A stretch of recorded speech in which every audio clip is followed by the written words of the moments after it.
됐다. 예, 성도 여러분들 안녕하셨습니까? 예, 저는 올해 4월 9일에 한번 간증을 한 적이 있었습니다. 지금 생각해 보니 그때는 제가 예전 교회를 떠난 이유에 대해서 충분히 설명드리지 못했던 것 같습니다. 혹시 지난 주일에 전석기 형제님의 설교 말씀을 기억하시는 분 중에서 여기서 보시는 이 수요 간증 주제가 그 설교 말씀과 중첩되는 주제가 아니냐 생각하시는 분이 계실지 모르겠습니다. 맞습니다. 저는 지난 주일 이전에는 다른 내용의 간증을 준비하고 있었는데요. 지난 주일 말씀을 듣고 이 주제에 대해 간증해야 하겠다고 마음을 먹었습니다. 저는 그날을 잊을 수 없습니다.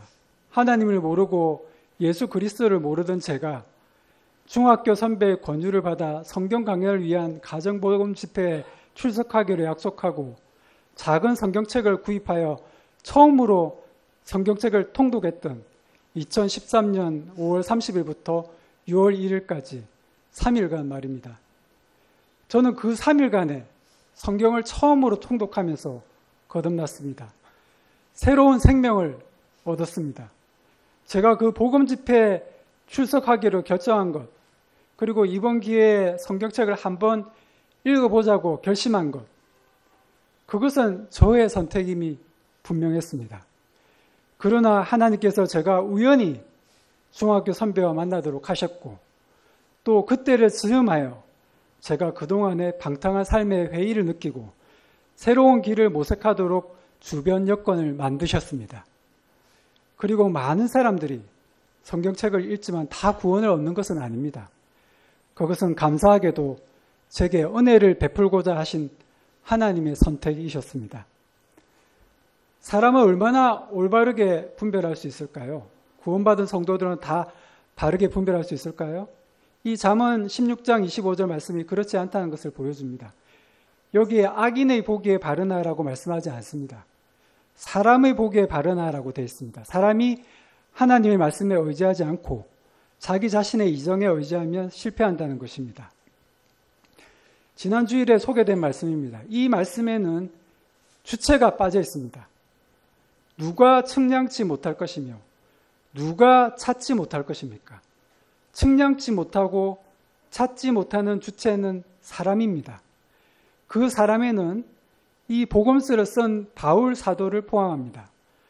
바울 사도 역시 하나님의 판단을 청량할 수 없고 하나님의 길을 찾을 수 없었다는 말씀입니다. 바로 앞에 나오는 로마서 11장 25절로 32절 말씀을 보겠습니다. 성경을 찾지 마시고 여기 앞에 화면을 주목해 주시기 바랍니다. 시간 관계상 바로 진행하겠습니다.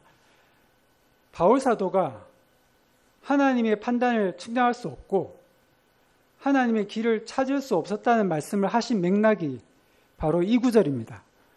당시 바울 사도가 주로 전도한 유대인들은 하나님께서 원래 택하셨던 이스라엘 자손 중에 예수님을 믿지 않는 사람이 왜 이렇게 많은지 바울 사도에게 물었을지 모릅니다. 아마도 이러저러한 추측이 많았을 것 같습니다. 이에 대해 바울 사도는 이스라엘의 덜어는 완악하게 된 것이라고 말합니다. 여기에서의 완악은 구주 예수 그리스도의 십자가 복음을 믿지 못하는 것을 가리키는 겁니다. 그런데 도대체 누가 유대인들로 하여금 그 복음을 믿지 못하게 하는 것입니까? 하나님이십니까? 32절에 가서 보시죠. 하나님이 모든 사람을 순종치 아니하는 가운데 가두어 두신다고 말씀하고 있습니다. 조금 더 앞으로 가보면 로마서 11장 7절에 이 말씀이 나옵니다.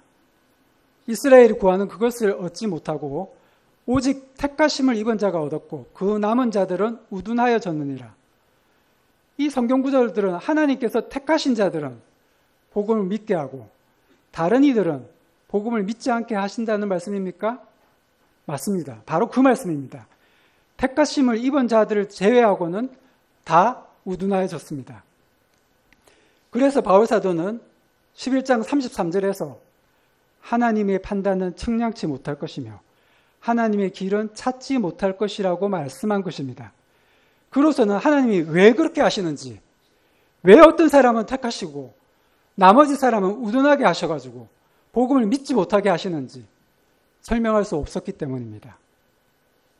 왜 하나님은 어떤 사람은 복음을 믿게 하시고 다른 사람은 믿지 못하게 하실까요? 저도 그건 알 수 없습니다.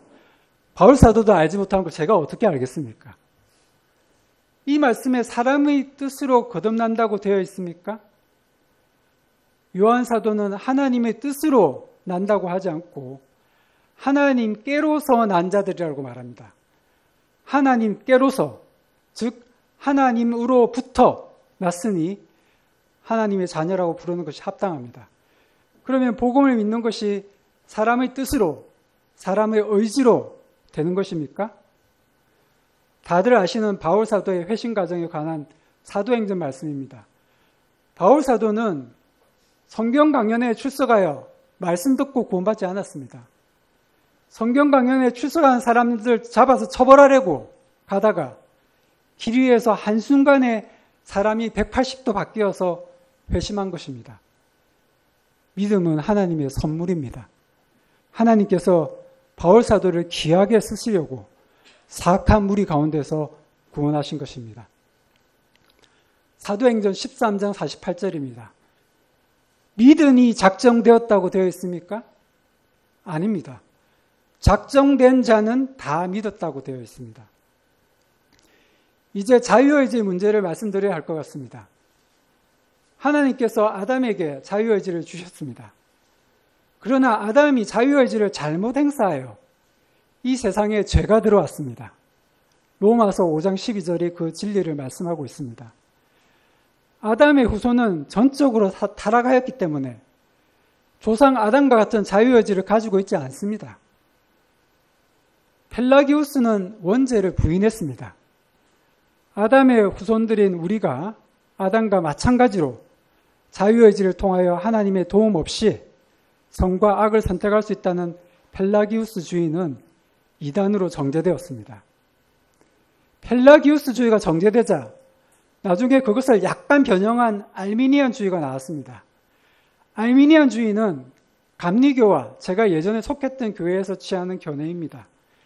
알미니안주의는 하나님께서 예정하시긴 예정하셨는데 신자가 자유의지로 복음을 믿을 것을 미리 내다보시고 그대로 예정하셨다는 견해입니다. 예정은 곧 예지라는 것입니다. 여기 예정과 예지라는 용어가 나오니까 설명을 좀 드려야 될 것 같습니다. 예정은 택하심입니다. 성경 말씀에 택하신 자들, 택하심을 받은 자들, 이 한두 군데서 나오는 것이 아닙니다. 신약 기자들은 성도들을 택하심을 받은 자로 표현합니다. 그런데 여기서 각 구절에서 택하심을 받았다는 것은 하나님이 개개인을 구원회로 택하셨다는 의미로 쓰였습니다. 에베소서 1장 4절에서 바울은 하나님이 그리스도를 택했다고 말한 것이 아니라 그리스도 안에서 우리를 택했다고 말했습니다. 택하심은 개개인이 어떻게 구원을 받느냐의 문제와 직접 연결됩니다.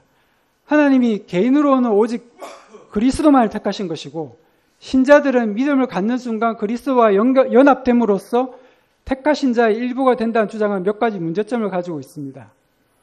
먼저 에베소서 1장 4절의 9절이 그리스도만을 택하셨다고 이해하는 것은 성경 문헌과 다릅니다. 성경에서 택하사의 목적어는 그리스도가 아니라 우리입니다.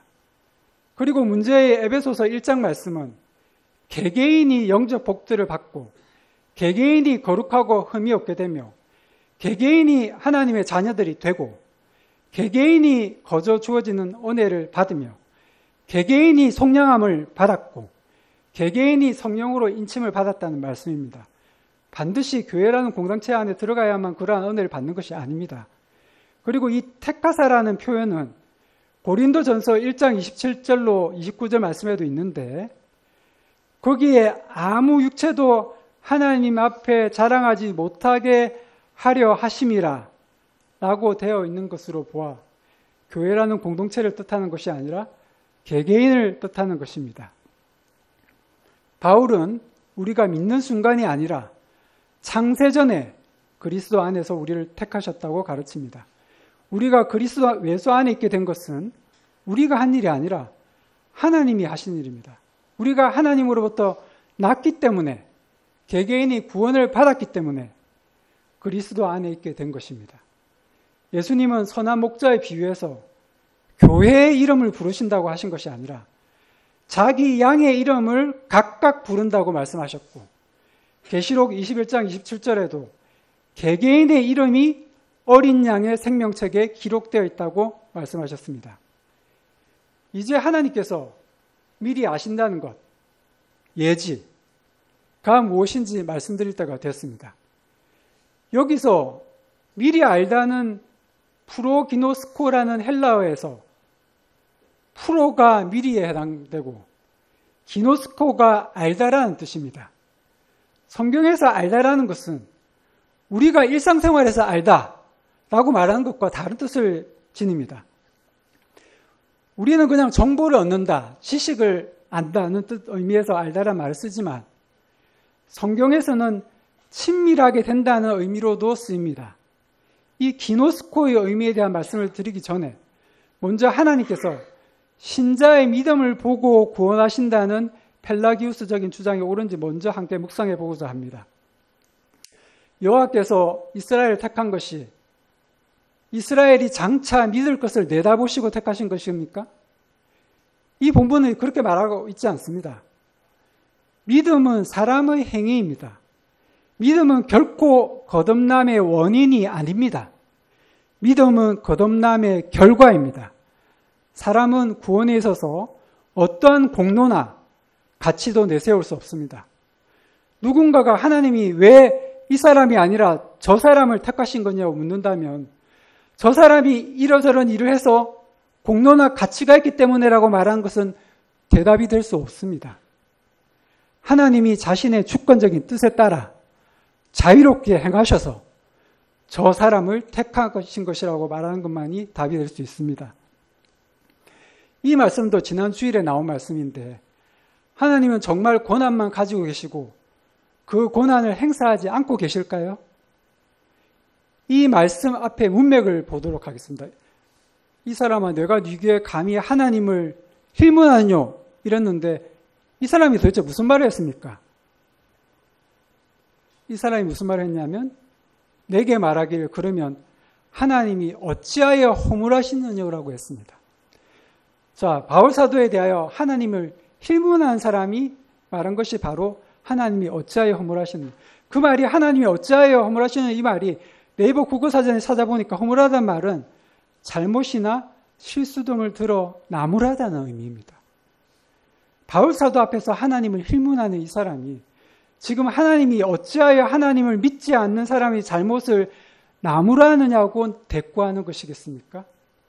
하나님을 믿지 않는 것은 유대인들, 바울 사도의 얘기를 듣는 사람은 유대인입니다. 유대인들 누가 보기에도 지옥 가서 마땅한 경우일 것입니다. 이 사람이 하나님이 어찌하여 허물하시느냐라고 대꾸한 것은 하나님이 바로를 세워 그 마음을 강팍게 하셨다면 하나님이 바로의 잘못을 어찌하여 나무랄 수 있겠느냐 하는 뜻입니다. 실질적으로는 하나님이 주권적으로 다 행하신 것이고 바로는 그것을 선택할 수 없는 것이니 말입니다. 여기서 힐문한 사람은 바로는 로봇과 같았는데 로봇인데 어찌하여 로봇의 책임을 물을 수 있느냐라고 따진 것입니다. 이 힐문하는 사람은 바로에 관한 출애굽기 말씀을 잘 알고 있었습니다. 한번 찾아볼까요? 내가 바로의 마음을 강팍케 하고 나의 표징과 나의 이적을 애굽 땅에서 많이 행하리라마는 여호와께서 바로의 마음을 강팍케 하셨으므로 그들의 말을 듣지 아니하였으니 내가 그의 마음과 그의 신하들의 마음을 완강케 함은 나의 표징을 그들 중에 보이기 위함이며 출애굽기 7장 3절, 9장 12절, 10장 1절, 20절, 27절 말씀을 보시면 여호와께서 바로의 마음을 강팍케 하고 완강케 하셨다고 되어 있습니다. 성경 말씀에 하면 바로는 순전한 자신의 자유의지로 선택한 것이 아니었습니다. 하나님께서 왜 그렇게 하셨을까요? 출애굽기 7장 3절에 나오는 것처럼 여호와 하나님이 애굽 땅에서 표적을 많이 행하시기 위한 것이었습니다. 처음부터 바로가 하나님 말씀에 순종하면 표적을 많이 행하실 수 없으니까요. 그러니까 이 출애굽기 내용을 잘 아는 사람이 바울 사도에게 그렇다면 바로는 로봇인데 로봇이나 마찬가지인데 하나님께서 어찌하여 바로의 잘못을 나무랄 수 있느냐고 힐문한 것이었습니다. 다들 알고 계시는 형제 모임 운동의 초기 지도자였던 조지 뮬러는 무일폰으로 고아원 사역을 하면서 청구서를 지불할 방법이 마땅치 않은 위기의 순간마다 이렇게 말했다고 합니다. 모든 사람의 마음은 하나님의 손에 달려있다. 하나님이 고아원에 기부하라고 사람의 마음을 움직이신다. 이 얘기예요. 또 중국 선교를 하였던 허더슨 텔러, 이분도 이제 형제 교회 출신입니다. 허더슨 텔러가 쓴 회고록이라는 책을 보면 그가 어떠한 회심도 성령님의 전능한 능력이 없이는 일어나지 않는다고 말했습니다. 이러한 믿음과 모든 사람의 마음에 역사하셔서 주번 여건을 일일이 다 만들어 가시는 하나님께 대한 믿음을 바탕으로 그가 허더슨 텔러가 중국 선교 여행을 떠나게 된 것임을 알 수 있습니다. 다시 로마서 9장 10절로 14절 말씀입니다. 하나님께서 야곱은 하나님을 믿었기 때문에 사랑하셨고 에서는 하나님을 믿지 않았기 때문에 미워하셨다고 한다면, 그런 내용을 바울 사도가 전하고 있는 것이라고 한다면 여기 하나님께 불의가 있느뇨? 라는 말을 왜 하겠습니까? 바울 사도는 하나님을 믿지 않는 것은 당연히 하나님을 미움을 받는 죄라는 걸 알고 있는 로마의 성도들에게 이 서신을 쓴 것입니다. 이 불의가 있느뇨? 라는 말은 사람의 이성으로 분별하면 이것은 불의가 있다라고 판단한다는 얘기입니다. 왜 그럴까요? 하나님께서는 야곱과 에서의 믿음을 미리 보시고 그들의 운명을 정하신 것이 아니라 하나님께서는 그들의 행위와 무관하게 야곱은 사랑하시고 에서는 미워하시기로 작정하셨다는 뜻이기 때문에 불의라는 말이 나온 것입니다. 요컨대 성경 말씀은 하나님께서 사람에게 있는 어떤 것을 보고 구원하신다고 말씀하시지 않고 하나님께서 임의로 권한을 행사하여 구원하신다고 말씀합니다. 그렇기 때문에 사람이 이성에 의지하여 분별하면 이것은 불의가 있다! 라고 느끼는 것입니다. 제가 이렇게 얘기하니까 어떤 분은 이 요한복음 3장 16절 말씀을 들어서 믿는 자마다 구원을 얻는다고 되어 있지 않느냐고 말씀하실 수 있을 것 같습니다.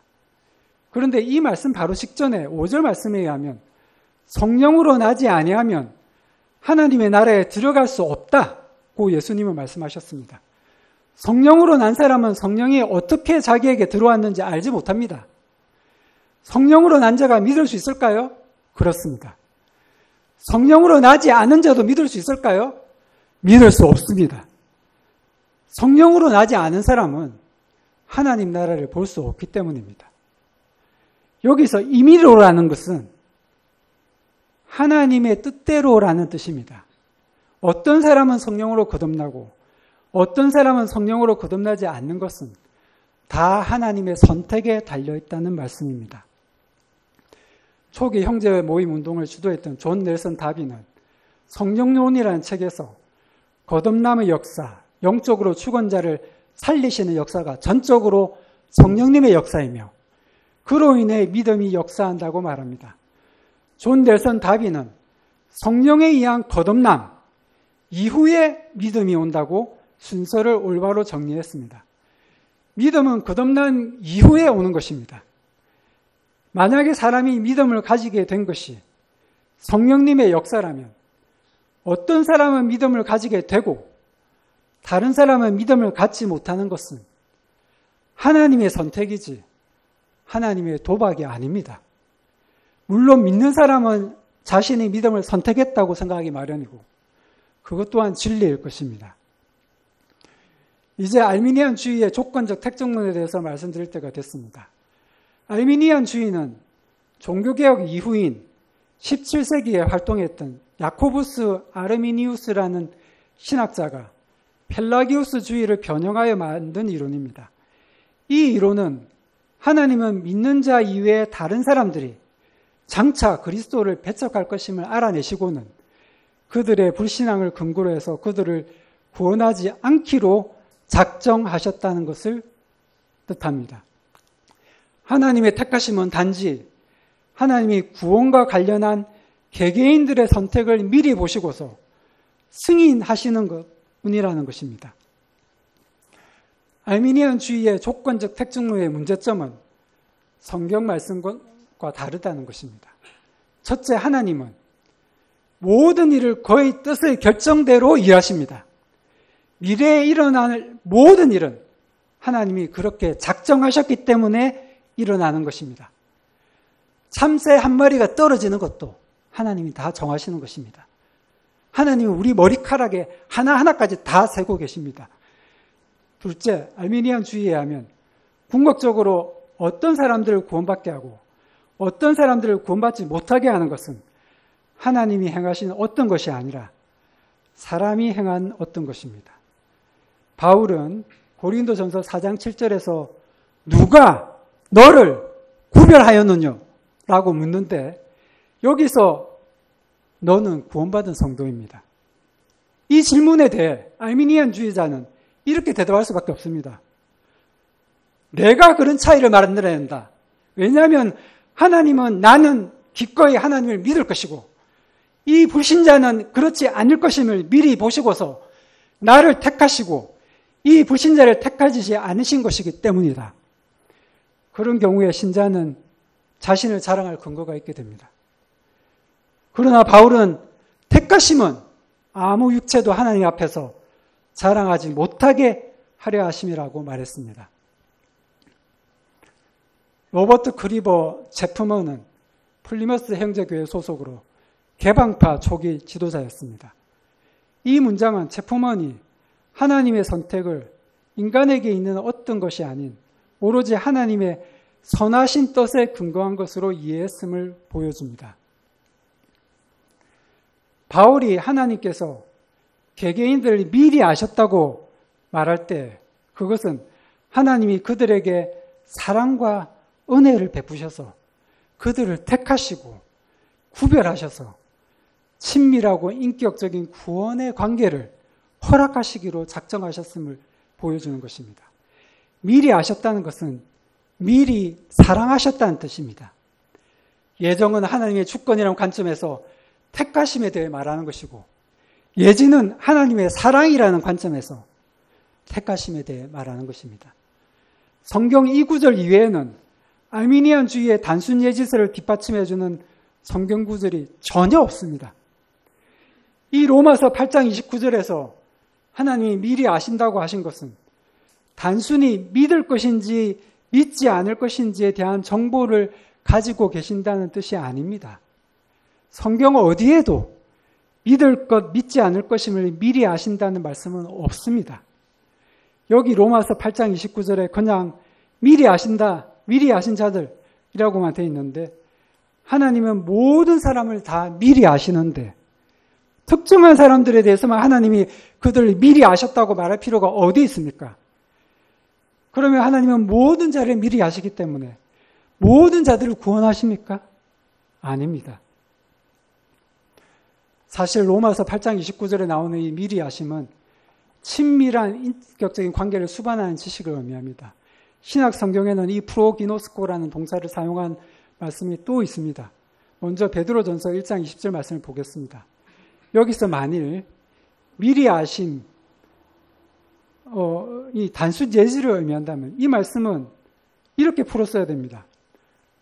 하나님께서 시간의 터널을 들여다보시다가 나사렛 예수가 장차 죄인들을 위해 자신의 목숨을 기꺼이 내어놓을 것임을 발견하시고는 그것을 근거로 해서 예수 그리스도를 하나님과 인간 사이의 중보자로 세우기로 작정하신 것이라고 말해야 합니다.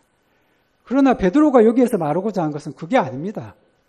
미리 아심은 성부와 성자 간의 인격적인 관계를 수반한 지식입니다. 그냥 안다는 것이 아닙니다. 로마서 11장 2절입니다. 안다는 게 단순 예지라면 하나님께서 모든 민족 중에서 이스라엘만 미리 아신 게 아니라 모든 민족을 미리 아십니다. 하나님은 전지전능하십니다. 바울의 의도는 약속의 언약에 기한 하나님과 이스라엘 간의 친밀한 관계를 강조하는 것입니다. 미리 아신다고 했을 때. 이 프로기노스코라는 헬라어는 구약 성경의 원문의 야다라는 동사를 번역한 것입니다. 그런데 이 야다라는 동사는 구약 성경에서 남녀 간의 성관계를 가리키는 데 사용됩니다. KJV에는 유라고 했는데 한글로는 동침함이라고 됐습니다. 그냥 아는 것이 아닙니다. 예수님께서 천국 문 앞에서 주여 주여라고 말하는 자들에게 말씀하신 바, 내가 너희를 도무지 알지 못하니 불법을 행하는 자들아 내게서 떠나가라! 고 말씀하셨을 때 안다는 것이 그냥 아는 것입니까? 예수님은 전지전능한 하나님으로서 모든 사람을 다 아시는데 어떻게 어떤 사람이든지 알지 못한다고 말씀하시겠습니까? 너희를 도무지 알지 못한다고 하신 예수님 말씀은 너희와 친밀한 사랑관계에 들어간 적이 없다. 이런 말씀입니다. 그러면 초기 형제 모임 지도자들은 이 로마서 8장 29절을 어떻게 해석했을까요? 저명한 신약 성경 연구자였던 프레데릭 P.B. 브루스는 로마서 8장 29절 주석에서 예지는 단순히 아는 것 이상의 의미, 개인적인 애정과 관계를 포함한다고 하였습니다. 지금까지 제 간증을 들으신 분은 이렇게 반문하실 수 있을 것 같습니다. 그러면 사람이 로봇이란 얘기냐? 네, 그것은 바울 사도 앞에서 하나님을 힐문하고 불의가 있다고 말한 사람과 똑같은 얘기를 하는 것입니다. 사람이 로봇이냐 하는 이 얘기는 장폴 사르트르가 한 말입니다. 장폴 사르트르는 휴머니즘에 관한 그의 저서에서 인간을 창조하는 신이 없다라고 단정한 사람입니다. 하나님의 길이 사람의 길과 다르듯이 하나님의 사랑은 사람의 사랑과 다릅니다. 하나님은 사랑과 달리 그 대상의 가치나 내용이나 반응 등을 보고 무언가 외로움을 달래기 위해 사람을 사랑하시는 것이 아닙니다. 하나님은 사랑 그 자체이심으로 무조건적으로 절대적으로 희생적으로 사랑하십니다. 지난 주일 말씀에 칼뱅주의에 대한 언급이 나왔는데 초기 형제 모임 운동을 주도했던 분들 조지 뮬러, 존 넬슨 다비, 브루스, 맥킨토시, 로버트 체퍼만 등은 정도의 차이는 있지만 예정의 진리를 믿었다는 점에서 칼뱅주의자들이었습니다. 예를 들어 조지 뮬러는 성교 지향적인 칼뱅주의를 접하고 무일폰으로 고아원 사역을 시작했습니다. 자, 돈 한 푼 없는데 누구 믿고 합니까? 하나님 믿고 하는 것입니다. 지금 보시는 이 글은 국내에도 출판된 조지 뮬러의 책 먼저 기도하라 5만 번 응답받은 기도의 사람이라는 책의 부록에 조지 뮬러의 일대기를 정리한 미국의 존 파이퍼 목사님이 쓴 글의 일부입니다. 칼뱅주의의 예정 교리는 윌리엄 캐리로 하여금 인도 선교를 시도하게 했고 존 엘리엇으로 하여금 북미 인디안 선교회, 허더슨 테일러로 하여금 중국 선교회 일생을 바치게 되었습니다. 형제 모임의 초기 지도자로서 5세 5경 주석서를 썼던 찰스 헨리 맥키토시는 예정 교리가 선교의 걸림돌이 될 수 없다고 말했습니다. 또한 회심이라는 과정이 처음부터 끝까지 하나님께로부터 나와야 한다는 건전한 확신을 갖는다고 말했습니다. 현대 선교의 아버지라 불리는 윌리엄 캐리는 확고한 칼빈주의자였지만 그것이 그의 선교 열정을 저해하지 않았습니다. 그가 침례교 선교회 설교에서 했던 이 말, 하나님께 큰 일을 기대하라. 하나님을 위해 위대한 일을 시도하라. 이 설교는 곧바로 침례교 선교회의 창설로 이어졌고 근대 선교운동을 촉발하는 기폭제가 되었습니다. 하나님의 선택이라는 진리와 사람의 선택이라는 진리가 마치 서로 모순되는 것처럼 보이는 것은 사실입니다. 그러나 우리는 성경 말씀을 벗어나서 섣불리 어느 한쪽으로 결론을 내려서는 안 됩니다. 빛은 파동으로서의 성질과 입자로서의 성질을 가집니다. 우리가 빛을 파동이나 입자 어느 한쪽으로 정의 내릴 수 없다고 하여 모순이라고 말하지 않습니다. 파동으로서의 성질을 설명하기 위하여 입자임을 부인하는 것도 거짓이고 입자로서의 성질을 설명하기 위하여 파동임을 부인하는 것도 거짓입니다. 자연과 우주의 신비에 우리가 알지 못하는 영역이 아주 많듯이 우주보다 훨씬 더 심오한 성경 말씀을 우리가 다 이해할 수 있다고 생각해서는 안 됩니다. 하나님께서 성경 말씀으로 분명히 드러내시지 아니한 것을 사람의 이성으로 추측하려고 해서는 안 됩니다. 지금까지 제 말을 들어주셔서 정말 감사드립니다. 안녕하십니까. 네, 우리 홍동 형제님 성경을 많이 보시고 또 성경을 연구하시고 또 최근에는 헬라어와 또 우리 한글 개역 성경을 연결시키는 그러한 앱을 지금 개발하고 계십니다. 아주 성경에 대해서 조예가 깊으시고 또 우리 잠실 모임에 또 훌륭한 성경 학자를 이렇게 보내주셨다 또 이렇게 생각이 되어서 큰 감사가 이렇게 있습니다. 주일에 제가 말씀드린 하나님의 주권과 사람의 선택 이어서 그러면 오늘 주제는 하나님의 선택과 또 사람의 선택 또 주일날 제가 말씀드린 것처럼 이런 예정과 예지 이런 부분에 있어서는 초대 교부 시대 때부터 또 지금 여러 교단에 이르기까지 많은 그런 성경학자들 그리고 또는 그 안에서 성경적이고 복음적인 그러한 교리를 갖고 있는 분들조차도 조금씩 다른 견해를 갖고 있는 것이 바로 이러한 부분입니다.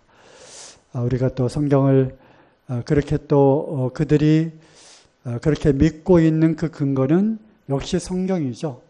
성경의 그런 문맥과 이런 말씀들을 통해서 분명히 성경에 그렇게 기록되어 있기 때문에 또 그러한 주장을 하고 또 그것을 뒷받침할 만한 또 여러 다른 구절들이 또 나오기 때문에 여기는 또 여기대로 그러한 구절들을 쭉 뽑아서 그러므로 이러하다. 여기는 여기대로 성경에서 이러이러한 구절들과 이러한 문맥들이 또 이러하기 때문에 이러하다.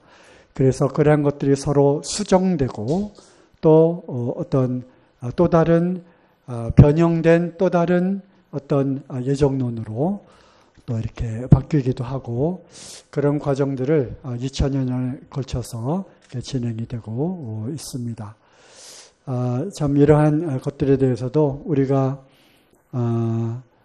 보다 더 성경적인 그런 관점에서 같이 토론하고 또 성경을 또 공부하고 연구하고 하는 또 이러한 좋은 그러한 모습들도 우리가 또 가지면 좋겠다 생각이 듭니다. 특별히 우리 젊은 청년들은 이러한 성경적인 그러한 교리와 또 복음적인 이러한 내용들을 배우고 연구하고 또 후속 세대들에게 가르쳐야 되는 그런 책임이 있는 것입니다. 그래서 만일 우리 세대가 다 사라진 이후에 만약에 모임에 어떤 다른 교리적으로 도전을 받게 되었을 때 그것을 반박하고 또 그것을 올바르게 분별해서 가르치고 할 그러한 청년들이 과연 지금 있겠느냐라는 것을 생각해 보게 될 때 우리 청년들은 참 지금이 공부할 만한 때고 또 연구할 만한 때라고 생각을 합니다. 그런 뜻에서 우리 홍동 형제님 오늘 말씀 우리에게 또 다른 관점에서 또 성경을 연구하고 또 우리가 또 공부해야 될 그러한 도전하는 말씀을 주셔서 감사합니다. 또 예지라고 했을 때 저도 이제 오늘 또 배우게 되었는데 단순히 하나님께서 그냥 미리 아신다고 하는 그러한 관점이 아니라 헬라어 원문상으로는 하나님의 그 사랑과 하나님의 그 깊은 관계 속에서 맺어가는 그러한 것이 예지라고 하는 단어 속에 포함되어 있다고 하는 것을 또 새롭게 이렇게 배우게 되었습니다. 네, 감사합니다.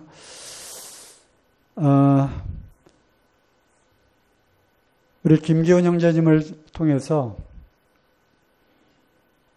레위기와 민수기를 쭉 강해를 듣게 되었을 때 수요 집회 오는 것이 얼마나 발걸음이 가볍고 기뻤는지 모릅니다. 2년 반 동안 참 편했습니다. 그러나 이제 부담으로 다가오게 되었죠. 왜냐하면 행여나 우리 형제님들 가운데 또 간증이나 말씀을 준비하지 못한 경우에 강단을 또 오랫동안 비워두는 것도 큰 덕이 되지 않겠다 해서 또 만일 그렇게 된다면 너는 또 무슨 말씀으로 교제를 할 것인가를 늘 준비해야 되는 그러한 부담을 또 갖게 되었습니다. 2년 반 동안 참 너무나 편했고요. 그리고 주일날 제가 이제 말씀이 없는 주일, 그리고 오후에 또 배움반에서 성경을 가르치기 위해서 뭔가를 준비하는 그것이 없는 주일은 얼마나 해방감을 느끼고 교회에 오는 발걸음이 가벼운지 모릅니다. 그러면서 오늘도 이제 제 자매한테 이런 얘기를 했어요. 그런 부담이 없는 분들은 얼마나 좋을까. 와서 앉아서 들려주는 말씀 듣고 또 기도에 또 동참하고 가고 얼마나 참 편할까 생각을 해보게 되면서 그럼에도 불구하고 교회에 나오는 것을 어렵게 생각하는 건 도대체 뭔지 모르겠다. 이러고 제가 이야기를 했습니다. 편하게 와서 말씀 듣고 또 배우고 그리고 같이 기도에 동참하고 그러는 것일 뿐인데 그것조차도 참여하기를 굉장히 힘들어하고 어려워한다면 도대체 그게 뭐지? 제가 이런 이야기를 하기도 했습니다.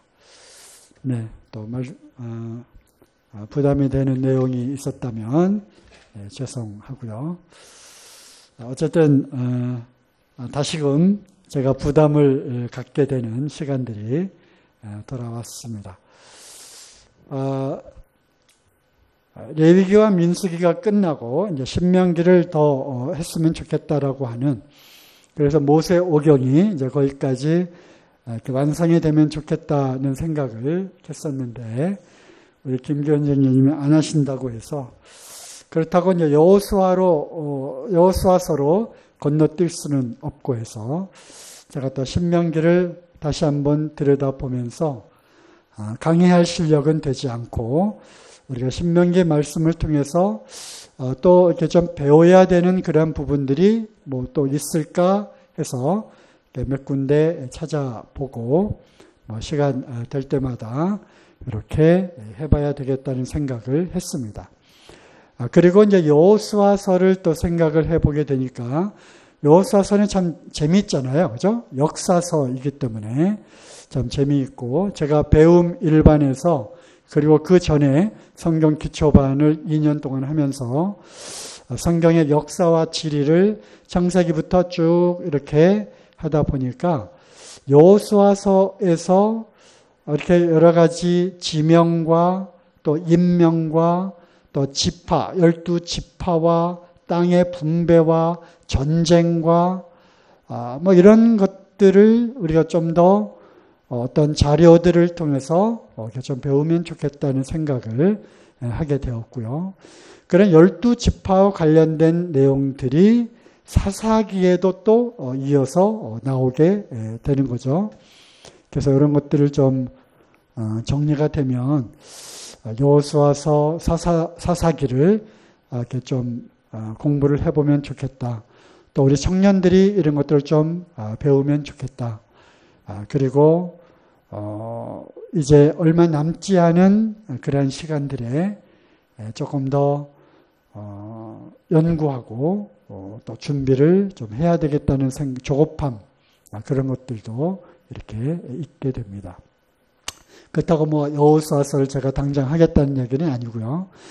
그래서 만일 그렇게 된다면 신명기를 건너뛰는 거잖아요. 그죠? 그래서 신명기를 다만 5분, 10분 이렇게 된다 할지라도 거기에 나오는 어떤 말씀 부분들을 조금 교제하면 좋겠다고 생각이 들었습니다. 그렇다고 이 형제님들 간증과 말씀 시간이 끝나고 또 제가 늘 나와서 그렇게 한다고 하는 얘기는 아니고요. 자, 다시 한번 말씀을 드리면 신명기는 듀트로노미라고 하는 그 단어에서 알 수 있듯이 두 번째 율법이라고 하는 의미를 갖고 있는 거죠.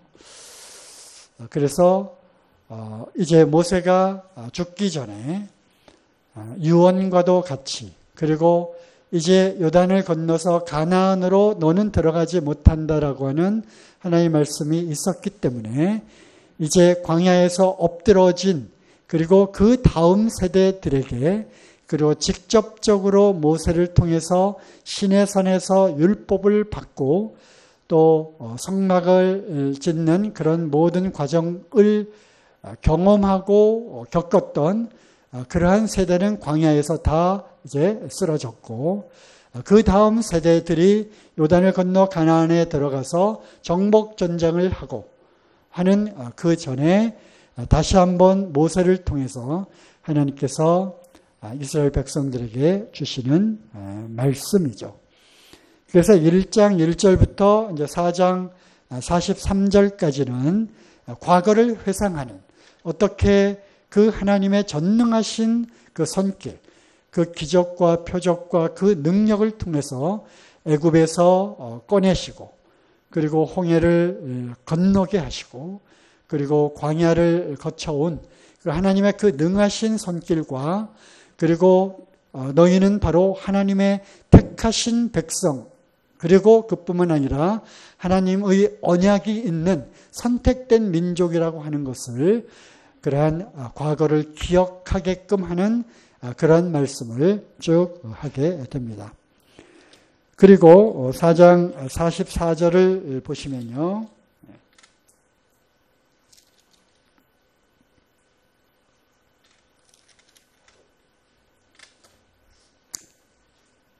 모세가 이스라엘 자손에게 선포한 율법이 이러하니라.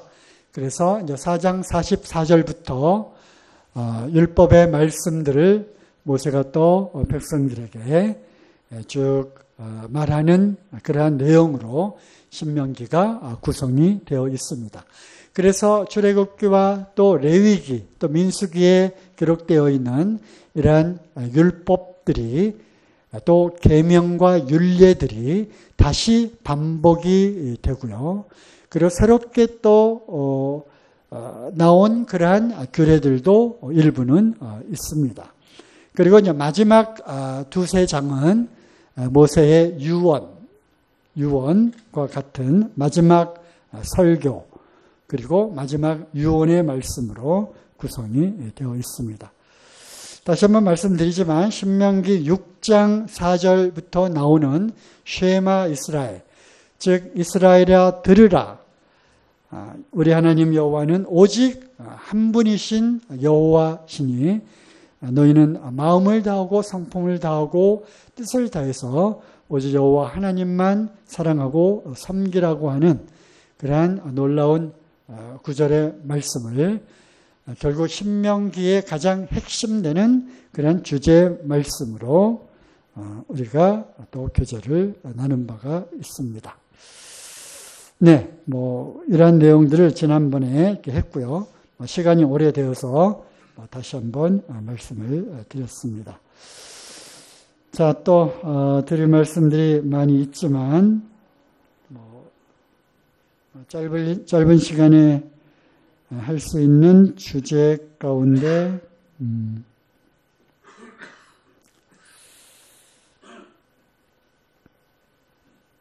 율법을 통해서 하나님께서 다시 한번 이스라엘 백성들에게 강조하는 것은 그 신명기 6장에 나와 있는 것처럼 말씀을 지켜 행하면 놀라운 하나님의 축복이 임할 것이고 말씀을 불순종하고 어기면 저주가 임할 것이라고 하는, 그래서 이것을 우리는 구약을 대표하는 신명기적 말씀이라고 이야기를 합니다. 그랬을 때 신명기적 말씀이라고 하는 것은 지키면 축복, 또 어기면 저주. 이것이 신명기적 구약의 율법의 내용인데요. 그것을 알 수 있는 부분이 신명기 27장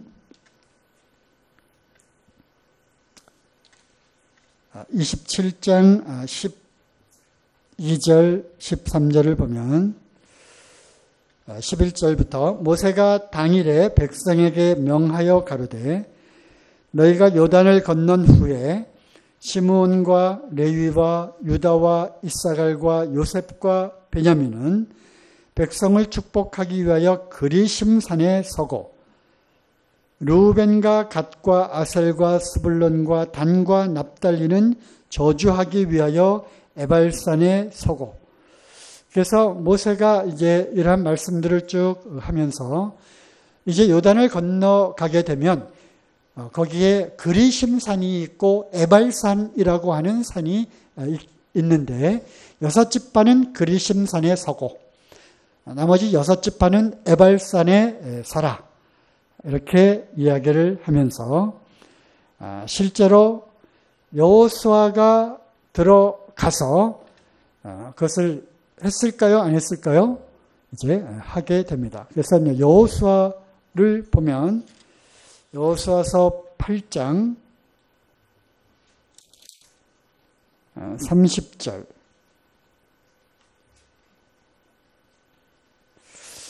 때에 여호수아가 이스라엘 하나님 여호와를 위하여 에발산에 한 단을 쌓았으니 이는 여호와의 종 모세가 이스라엘 자손에게 명한 것과 모세의 율법책에 기록된 대로 철 연장으로 다듬지 아니한 새 돌로 만든 단이라.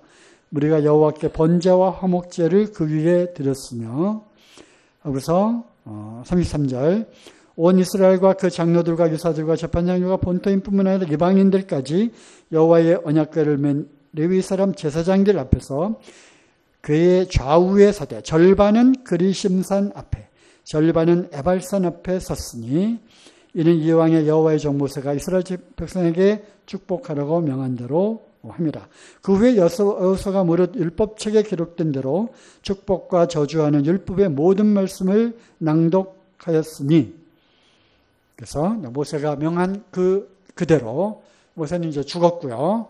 나중에 여호수아를 통해서 이제 여리고성과 또 아이성과 그리고 길갈에서 거기로 들어가서 베델과 그 아이 그리고 그리심산과 에발산으로 이제 정복 전쟁을 하면서 들어가게 되었을 때 모세의 말대로 여호수아가 그렇게 행한 것을 보게 됩니다. 그런데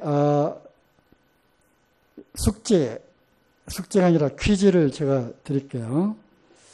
왜 축복의 산 그리심산에 단을 쌓은 것이 아니라 저주를 명한 산 에발산에 단을 쌓았을까요? 이것이 이제 퀴즈입니다.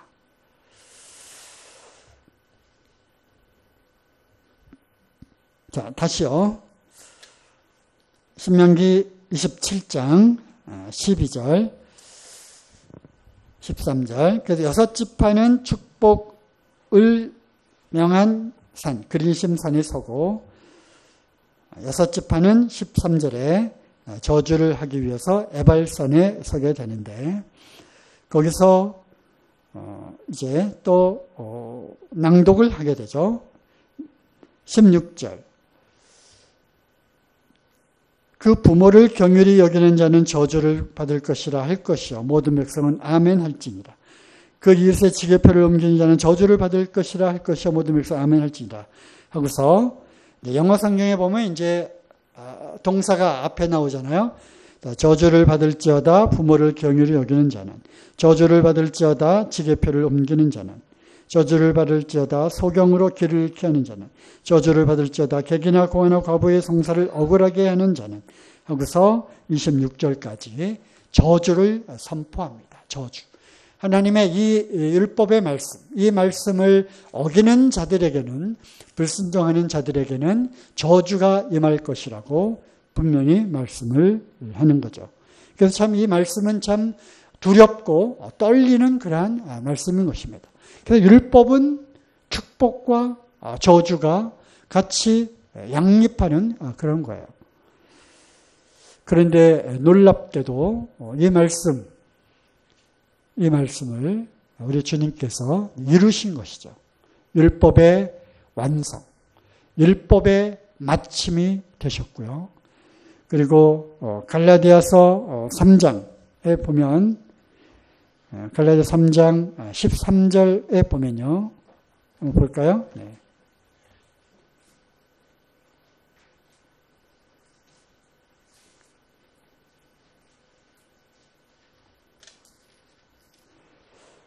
갈라디아서 3장 13절에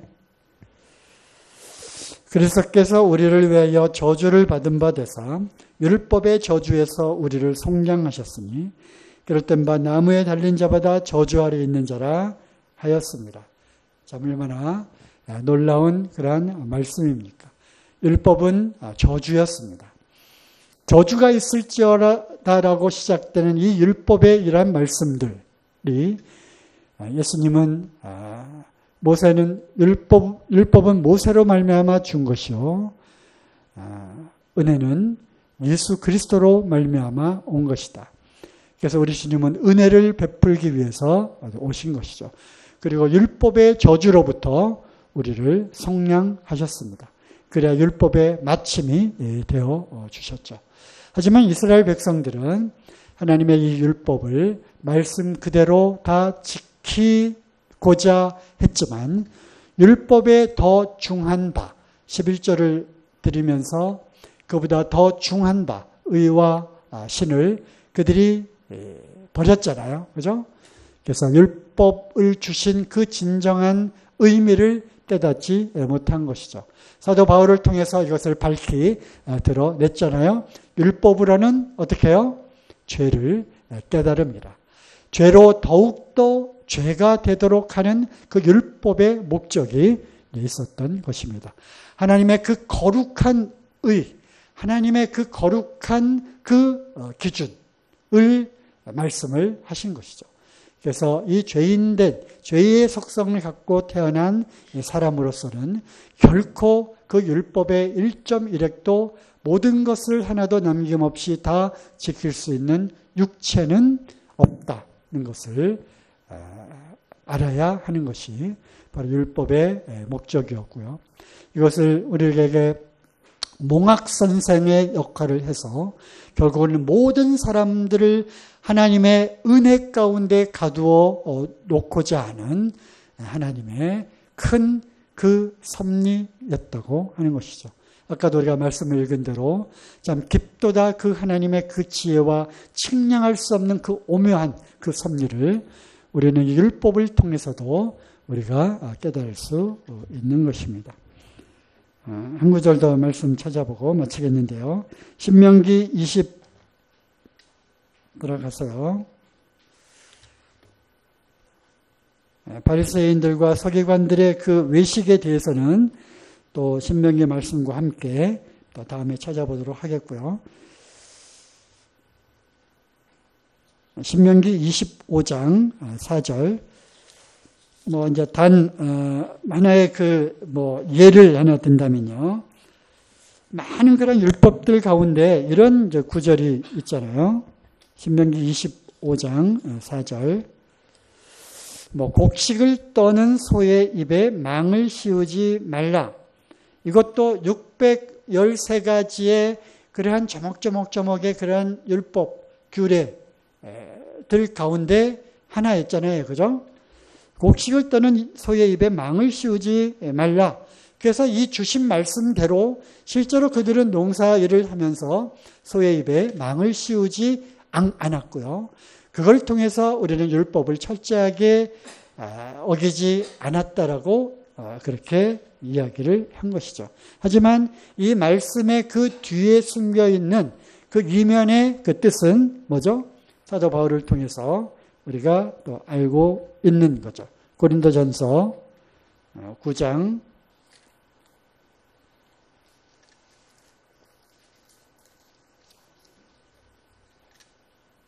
9절 모세 율법에 곡식을 밟아 떠는 소에게 망을 씌우지 말라 기록하였으니 하나님께서 어찌 소들을 위하여 염려하심이냐. 그래서 그 율법을 주신 그 목적이 그 이면에 있는 그 말씀의 뜻이 소들을 염려했기 때문에 그 소를 위해서 주신 말씀이겠느냐라고 하면서 결국 소로 비유된 일꾼들이 일을 하면서 하나님의 복음을 전하고 교회를 돌보고 하나님의 일꾼으로 일을 하면서 무엇을 먹고 입고 또 성도들의 그러한 공개를 통해서 은혜를 입는 그러한 권한이 없겠느냐라고 오히려 이제 사도권에 대해서 반론을 제기하면서 이 율법의 말씀을 갖고 온 그런 사례를 보게 됩니다. 그래서 이제 신명기에 있는 그 수많이 또 다시 반복되는 그 율법들, 그런 가운데 우리가 또 율법의 이면에 또 숨겨져 있는 그런 말씀들을 또 깨달을 수 있다고 봅니다. 신명기에 나오는 또 여러 부분들을 또 시간이 될 때마다 조금씩 우리가 공부하는 시간을 또 가져보도록 하겠습니다.